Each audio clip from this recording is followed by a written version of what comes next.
बिस्मिल्लाहिर्रहमानिर्रहीम। अस्सलाम वालेकुम। इकनॉमिक सीरीज़ का आज हमारा लेक्चर नंबर 3 है। तो इसमें मोस्ट इम्पोर्टेंट डाटा है। मोस्टली ये डाटा जो है ना पास्ट पेपर से लिया गया है। एफपीएससी का जो डाटा है पास्ट, उसमें से ये एमसीक्यू लिए गए हैं। तो ये मोस्ट इम्पोर्टेंट एमसीक्यू हैं। जो लोग एफपीएससी पीपीएससी के हवाले से स्टडी कर रहे हैं तो उनके लिए ये मटेरियल जो है ना बहुत इंपॉर्टेंट है। तो जिन लोगों ने हमारा चैनल सब्सक्राइब नहीं किया वो चैनल को सब्सक्राइब करें और वीडियो को लाइक करें, शेयर करें। तो अब हम स्टार्ट करते हैं आज की वीडियो को। तो पहला क्वेश्चन है इसमें, an economy that allocated resources by the decentralise decision of many firms and households in the economy, this kind of economy based upon। तो इसमें ये चार ऑप्शन है। पहला है मार्केट फोर्स, दूसरा है socialism, communism, all of these. तो इसमें जो करेक्ट आंसर है वो है मार्केट फोर्स, क्योंकि मार्केट फोर्स जो है ना इसमें गवर्नमेंट जो है ना इन्वॉल्व नहीं होती। तो इसका करेक्ट आंसर जो है ना वो मार्केट फोर्स है। ऑप्शन ए जो है ना इसका करेक्ट है। क्वेश्चन नंबर 2 है, neutrality of money refer to the fact that an increase in the nominal money stock completely absorb by. मुकम्मल तौर पर इसमें जो अब्जॉर्ब है, तो इसमें हमने देखना है कि प्राइसेस हैं, वेजेस हैं, मनी है। तो इसका जो करेक्ट आंसर है ना वो प्राइसेस है। ऑप्शन ए जो है ना इसका करेक्ट है। क्वेश्चन नंबर 3 है, who gave firstly gave the idea of supply and demand analysis. कि सप्लाई और डिमांड के वाले से फर्स्टली जो है किसने ये आइडिया दिया था। तो ये जो है ना मार्शल ने दिया था। तो ऑप्शन ए जो है ना इसका करेक्ट आंसर है। क्वेश्चन नंबर 4 है कि क्वेश्चन नंबर 4 है कि whose curve slope is marginal rate of technical substitution. कि marginal rate of technical substitution जो है ना उसके बारे से बताना है। तो जो इंडिफरेंस कर्व है ना ये मार्जिनल रेट सब्सटीट्यूशन इफेक्ट है। ऑप्शन बी है आइसोकास्ट लाइन, ऑप्शन सी है आइसोक्वांट, ऑप्शन डी है बजट लाइन। तो इसका जो करेक्ट आंसर है वो है आइसोक्वांट। आइसोक्वांट जो है ना इसमें इसको marginal rate of technical substitution कहते हैं। तो ऑप्शन सी जो है ना इसका करेक्ट आंसर है। क्वेश्चन नंबर 5 है, devaluation of currency is beneficial when elasticity of export. तो डिवैल्यूएशन का फ़ायदा जो है ना वो तब होगा कि जब इसकी इलास्टिसिटी जो है ना वो ग्रेटर दैन 1 होगी। अगर लेस दैन 1 होगी तो इसका लॉस होगा। तो ऑप्शन बी जो है ना इसका करेक्ट आंसर है। क्वेश्चन नंबर 6 है कि व्हेन एमपीसी, इसमें एमपीसी और एपीसी की वैल्यू गिवन है, तो then what will be the multiplier. तो जब हम मल्टीप्लायर की वैल्यू फाइंड करते हैं तो इसका फार्मूला होता है K is equal 1/1 minus A P C. तो 1 में से ए पी सी जो है ना उसको माइनस करेंगे तो जो आंसर आएगा फिर 1 को से डिवाइड कर लेंगे। तो इसको सॉल्व करने के बाद जो इसका आंसर बनता है ना वो क्वेश्चन वो आंसर है ऑप्शन बी जो है ना इसका करेक्ट है। इसका करेक्ट आंसर जो है ना वो 10 आना है। तो ऑप्शन बी जो है ना इसका करेक्ट है। क्वेश्चन नंबर 7 है कि who proposed the empirically relationship between unemployment and losses in the country production. तो ये थ्योरी जो है ना ये ओकन ने दी थी, एम ओकन। तो ऑप्शन बी जो है ना इसका करेक्ट आंसर है। क्वेश्चन नंबर 8 है, difference between the price of consumer pay and the price that they are willing to pay, कि कंज्यूमर जो कीमत पे कर रहा है और जितनी वो पे करने के लिए विलिंग हो सकता है, तो इसको क्या कहते हैं? तो इसका करेक्ट आंसर कंज्यूमर सरप्लस। इसको थोड़ा सा डिटेल में देखते हैं कि कंज्यूमर सरप्लस क्या है या प्रोड्यूसर सरप्लस क्या है।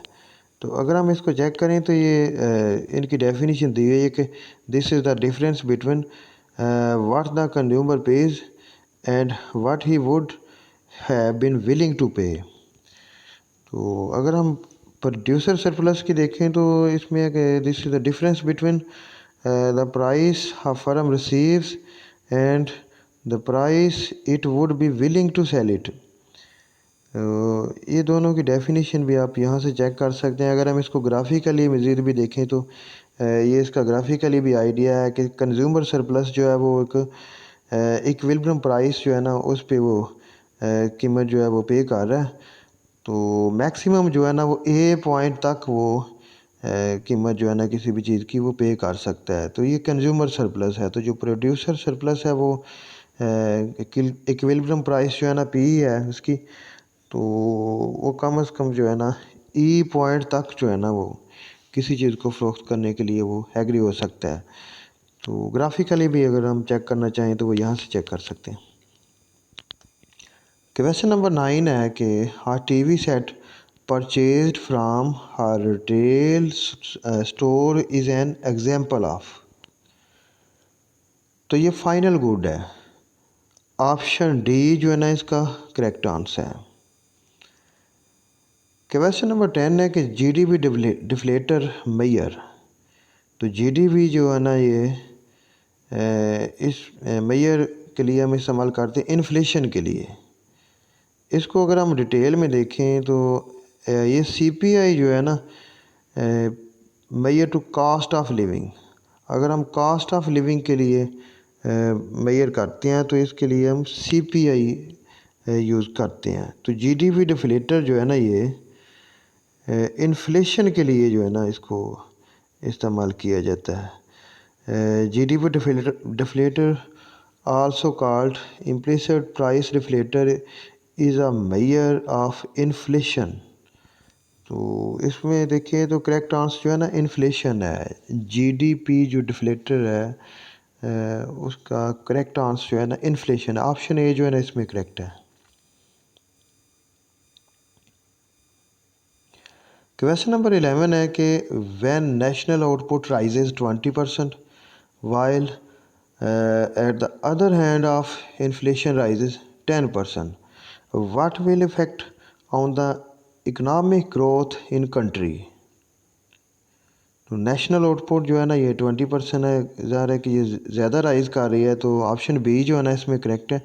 इकनॉमिक ग्रोथ राइज़, तो इकनॉमिक ग्रोथ जो है ना वो राइज़ करेगी। तो ऑप्शन बी जो है ना इसका करेक्ट है। क्वेश्चन नंबर 12 है कि when the price of N inferior good decreases. तो इसमें ये 4 ऑप्शन है, तो इसमें अगर हम देखें तो जो इसका करेक्ट आंसर है वो ऑप्शन ए है correct. The income effect encourages the consumer to purchase less of good and the substitution effect encourages the consumer to purchase more of good. तो ऑप्शन ए जो है ना इसका करेक्ट आंसर है।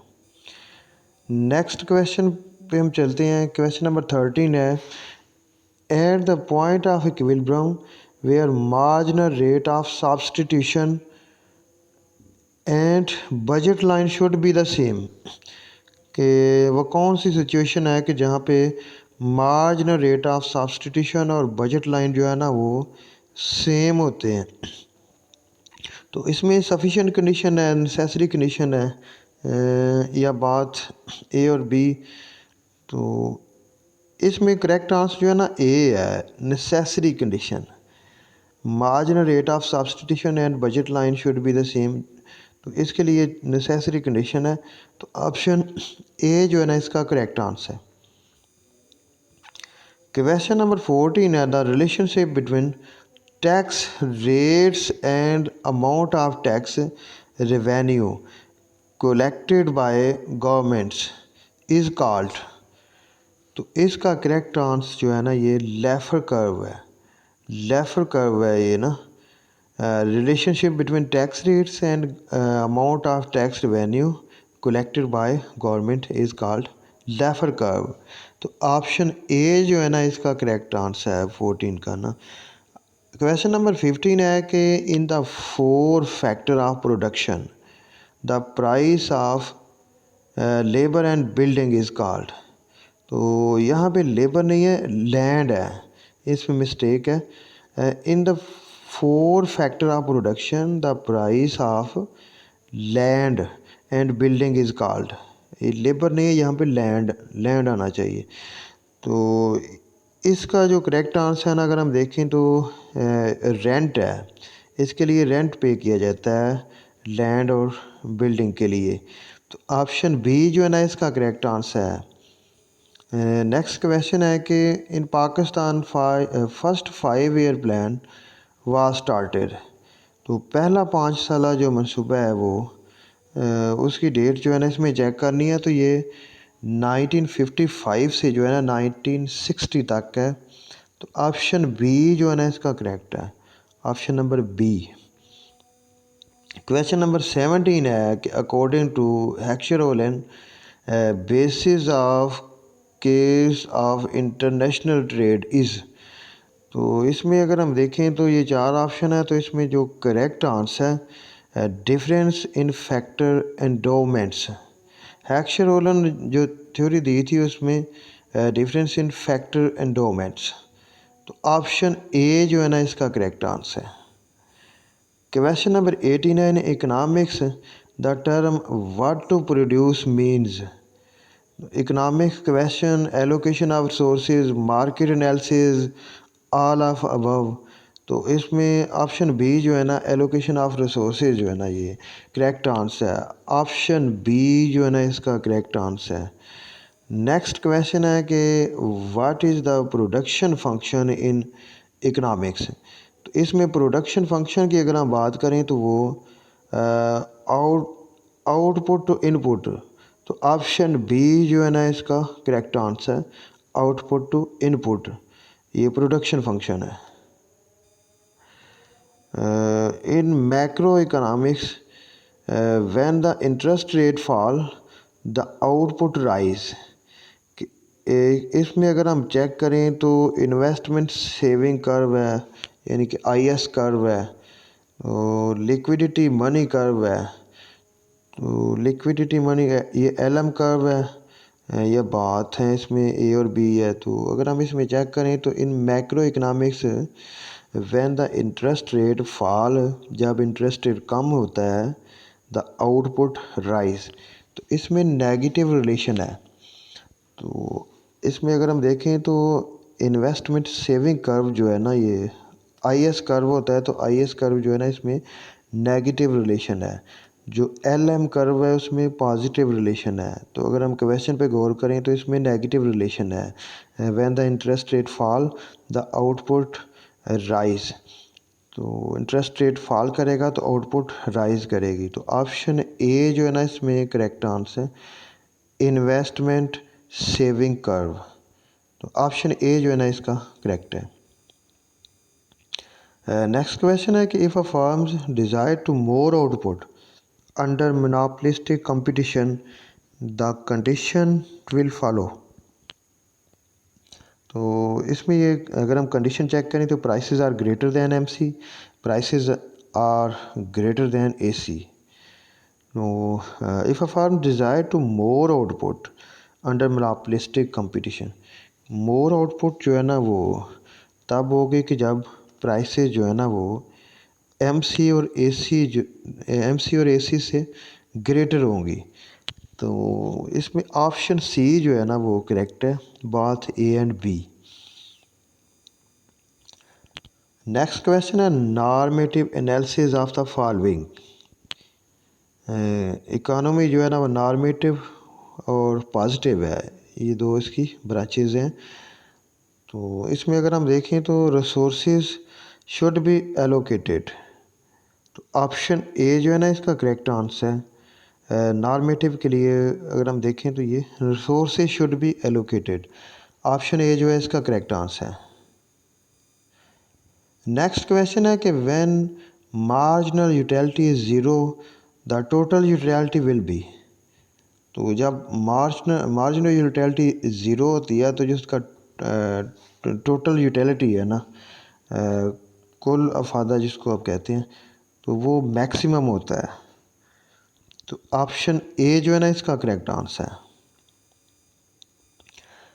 Next question है कि an economic state where resources can not be reallocated to make one individual better off without making at least one individual worse off. तो इसमें एफिशिएंसी की बात है, ये प्रीटो का लॉ है। तो ऑप्शन बी जो है ना इसमें करेक्ट आंसर है, एफिशिएंसी। 25 क्वेश्चन है कि elasticity of demand of durable goods. तो जो ड्यूरेबल गुड्स होती हैं ना वो मोर इलास्टिक होती हैं। ऑप्शन ए जो है ना इसका करेक्ट आंसर है, मोर इलास्टिक।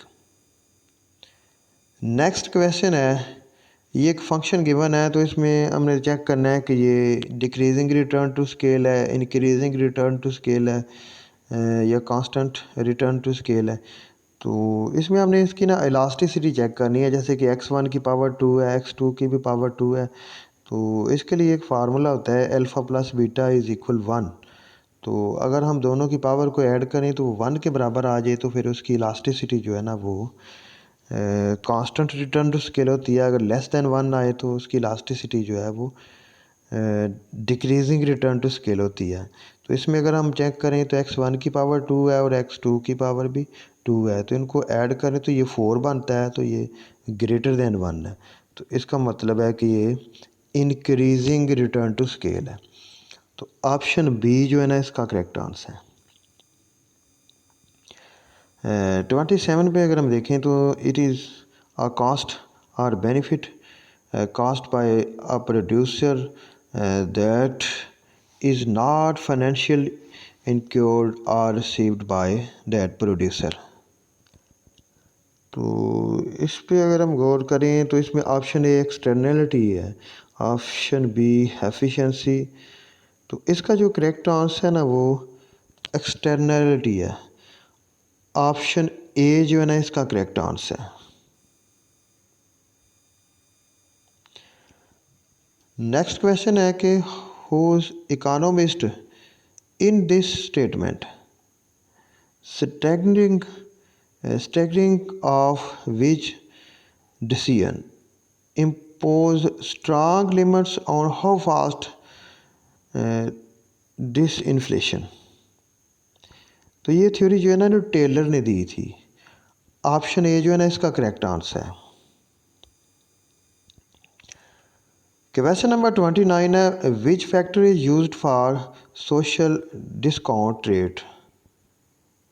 तो सोशल डिस्काउंट रेट की अगर हम बात करें तो इसमें कास्ट बेनिफिट एनालिसिस जो है ना वो आता है।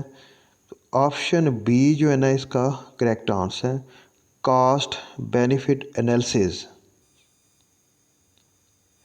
नेक्स्ट क्वेश्चन है कि trade based mode of finance is called in Islamic financing. तो अगर हम इसकी बात करें तो इसमें जो करेक्ट आंसर है ना वो मुराबा है। ऑप्शन ए जो है ना इसका करेक्ट आंसर है। तो जिन लोगों ने हमारा चैनल सब्सक्राइब नहीं किया वो हमारे चैनल को सब्सक्राइब करें, ताकि ये MCQ सीरीज़ जो हमने स्टार्ट की हुई है इकनॉमिक्स से रिलेटेड वो आप लोगों को मिलती रहे और इससे आपको फ़ायदा होता रहे। ये जितना भी मटेरियल है ये पास्ट पेपर से लिया गया और बहुत इंपॉर्टेंट मटेरियल है। जो लोग FPSC PPSC के हवाले से स्टडी कर रहे हैं ना, उनके लिए बहुत इंपॉर्टेंट मटेरियल है। तो चैनल को सब्सक्राइब करें, वीडियो को लाइक करें और शेयर करें, ताकि आने वाली वीडियो जो है ना वो आपको मिलती रहे। तो आज की वीडियो में इतना ही है, बाकी हम इंशाल्लाह नेक्स्ट वीडियो में देखते हैं। थैंक्स।